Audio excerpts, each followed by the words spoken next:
congregation for all the prayers and everything for my hip replacement. But I went to the doctor on Friday, and he basically released me. So I think I can safely say thank you.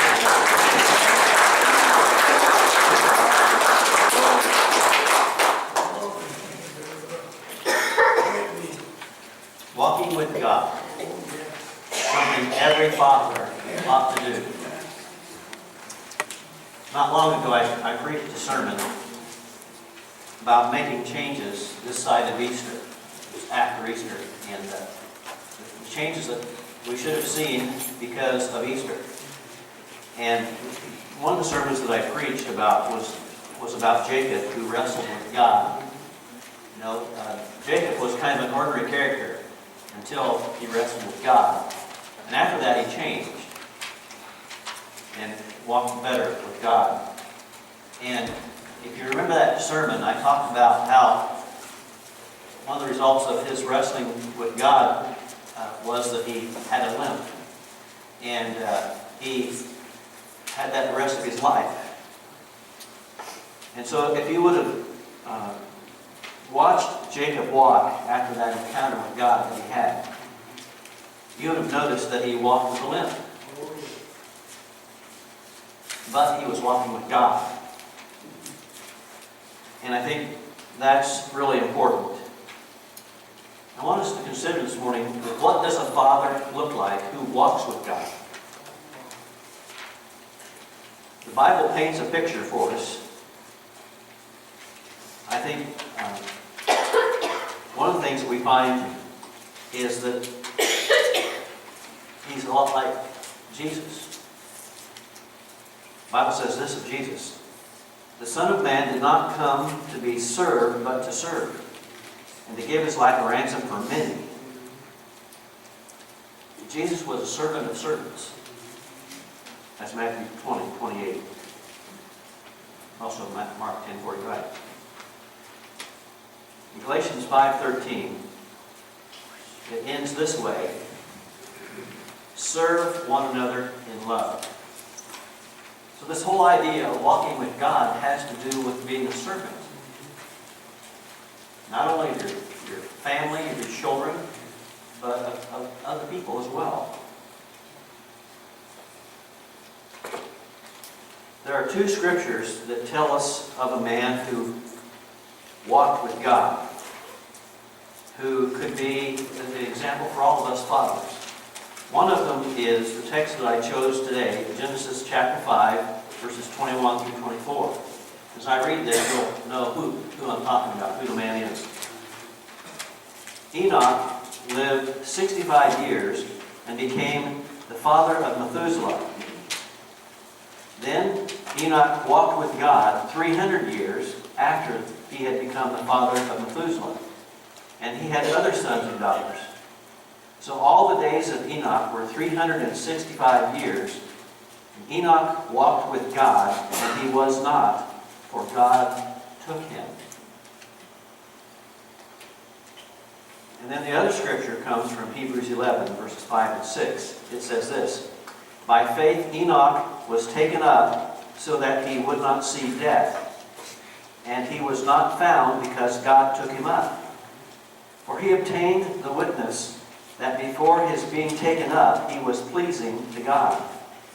Without faith, it is impossible to please him. For he who comes to God must believe that he is, and that he is a rewarder of those who seek him. Again, we see some things about Enoch that makes him a good example for all of us fathers. Even before God took him, God saw that he was pleasing. He was pleasing to God. And he evidently had a faith that God saw, and that's one of the reasons that he took him. And God rewarded him. So let's look at Enoch here and see what we can learn about fatherhood from this man who walked with God. And we'll, I think, find out what kind of a father we should be. And I think it goes on beyond just talking to the fathers here today. I think all of us can learn some things about walking with God. First thing I want you to see is that a father's walk should include God's fellowship. In the newer NIV, it reads this way: Enoch walked faithfully with God. It seems to me that probably one of the most important things that a father can do is be a faithful follower of God. And if any father, if it's said of any father that he's faithfully walking with God, then I think you're going to be seeing a pretty good guy. Enoch's walk with God reminds us that the father's walk today is three things. First of all, his walk is in the same direction that God is going. I think that's significant, that Enoch was walking in the same direction God was going. If we're going to walk with God, we've got to be going in His direction. The second thing we see in Enoch's walk with God is that it was a walk with God that was by faith. Enoch was walking by faith. And, clear back in the Old Testament times, that wasn't maybe as easy as it is in the New Testament times. And certainly it's not as easy as it is for us because we have the Bible. And we can read it and we can know how we are supposed to walk with God. Enoch didn't have that. And the third thing that Enoch's walk with God shows us is that walking with God means we are sharing companionship or fellowship with Him. Dr. Charles Wiggle composed a hymn, "No one ever cared for me like Jesus." And one day he was visiting in Pasadena, California. Early in the morning, before he was going to this conference or convention that he was attending, he had the opportunity to walk through some of the famous rose gardens where the full fragrance of the flowers were filling the air. And later, as it was time for the conference to start, it was a Bible conference of some kind, he went to the hotel where it was, which was near the garden that he walked through. And as he took his seat, the man he was sitting next to turned to him and he said this: "Dr. Weigel, I know where you've been. You toured one of the famous lovely gardens, for I smelled the pleasing aroma on your clothing."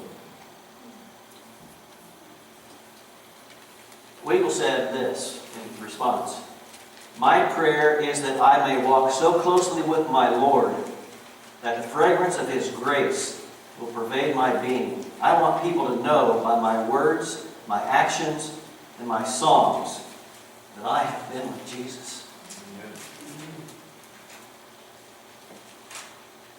Apparently this was true of Enoch. His walk was so intimate with God that he oozed with the smell of God and the presence of God. That's incredible. Has anybody ever said to you, you've been with God? You must have been walking with Him? Acts 4:13, it said of Peter and John that these men had been with Jesus. Can this be said of us? Have we been with Jesus? Someone wrote this: "Happy is the man who walks so close to God that he leaves no room for the devil to come in between them." Our fellowshipping and companionship with God is really the key to us walking with the Lord and being the example that we ought to be as fathers, as Christians. Enoch's walk with God teaches the importance of a devotional life so that we can have the passion for the Lord that we need to have to ooze this fragrance of Jesus to other people. There's a second thing I want you to see about a father's walk. A father's walk should influence his children. Now, I realize that when children get to be adults, they can go their own way, and hopefully by that time you've influenced them. I want you to contrast with me two fathers to see how important it is to have an influence on your children. I don't know the name of this young man, but a young man was to be sentenced to the penitentiary. The judge had known him from childhood. He was well acquainted with his father. His father was a famous legal scholar and the author of an exhaustive study titled The Law of Trusts. The judge said, "Do you remember your father?" And the son said, "I remember him well, Your Honor." Then, trying to probe the offender's conscience, the judge said, "As you are about to be sentenced, and as you think of your wonderful dad, what do you remember most clearly about him?" There was a pause, and then the judge received an answer that he had not expected. This is what the son said about his father. "I remember when I went to him for advice, he looked up at me from his book that he was writing and said, 'Run along, boy, I'm too busy.' When I went to him for companionship, he turned to me and said, 'Run along, son, this book must get finished.' Your Honor, you remember him as a great lawyer, but I remember him as a lost friend." The judge muttered to himself. He finished his book, but he lost his boy. It should be obvious that if a father wants to influence his children for good and for God, he must be willing to pay attention to his children and give them some of his time. That's one man in his relationship with his son. Let me tell you about another one. Michael W. Smith. He's a very popular contemporary Christian singer. Here's what he said about his father. "When my dad comes up missing at a dinner party, I always know where to find him.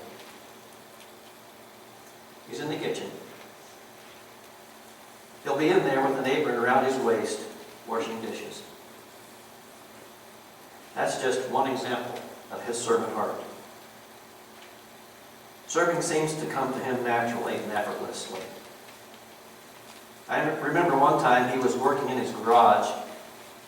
He had the garage door open, and he saw an elderly woman carrying a heavy bag of groceries on the sidewalk past her house. He dropped what he was doing immediately and went out and carried the groceries. Time and again, I've watched him drop whatever he was doing to help someone carry a bag of groceries, fix a car, or repair a broken appliance. I hope someday I'll be as good at serving others as he is. I'll have to say then, I learned it from my dad. I would say that Michael W. Smith is a very blessed man. He has a father who knows how to love others. A father's walk should influence his children for the good and for God. The third thing, a father's walk should include a witness. And I might add, it does. The kind of witness that you have is up to you. Someone wrote, "Fatherhood has changed a lot over the years." One father was asked who was in charge of his house. This is what he answered. "Well, my wife bosses the children, my children boss the dog and the cat, and I can say anything I want to the geraniums."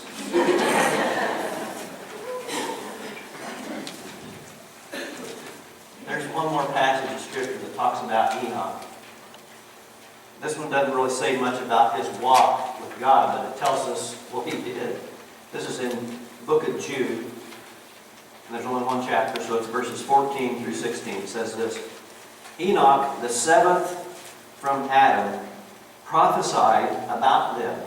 See, the Lord is coming with thousands upon thousands of his holy ones, to judge everyone and to convict all of them of all the ungodly acts they have committed in their ungodliness, and of all the defiant words ungodly sinners have spoken against him. These people are grumblers and fault finders. They follow their own evil desires. They boast about themselves and flatter others for their own advantage. I don't know about you, but when I think about prophets, I don't think about Enoch. That's exactly what he was. He was prophesying about the end times. He was prophesying about judgment and the Lord's coming back. Now, how could he do that, I ask myself? My conclusion is because he was walking with God. And so he knew these things. One Sunday morning, Mrs. Calvin Coolidge was sick and stayed home from church. President Coolidge, however, went by himself. When he returned home, his wife asked him, well, what did the preacher preach about? And he said, well, he preached about sin.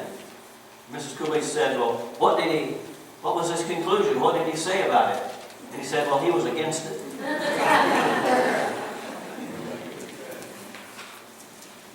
Enoch was against sin too. Those verses from Jude talk about that. He preached against sin, evidently in his life. He preached about the Lord's judgment. Preaching against anything today isn't too popular.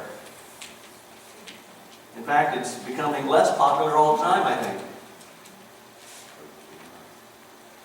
But we have to stand on the truth. And a father will do that. A father that's walking with God. It's unpopular when we preach against abortion or homosexuality or corruption in government and anything like that. People want their ears tickled. They want to be entertained. Entertainment was the furthest thing from Enoch's mind. And he preached about the Lord's judgment coming again and sin. I think all Christians and all Christian fathers have to work to have a witness in the world today. But we can't give up having a witness and presenting Christ to other people. If you're a follower of Christ, then it's your responsibility to be a witness to other people.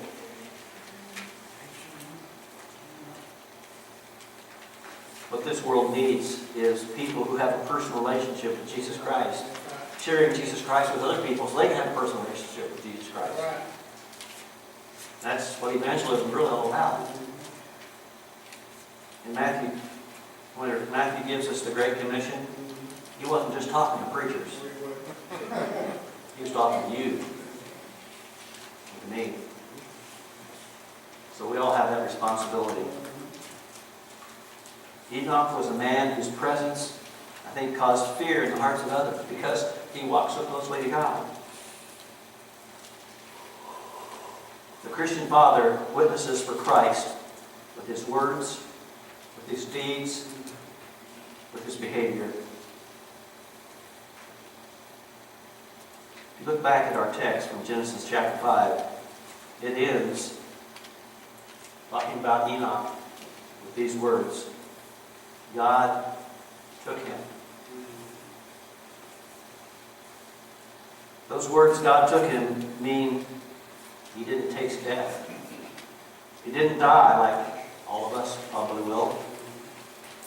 It means he was walking so closely to God that God just took him home.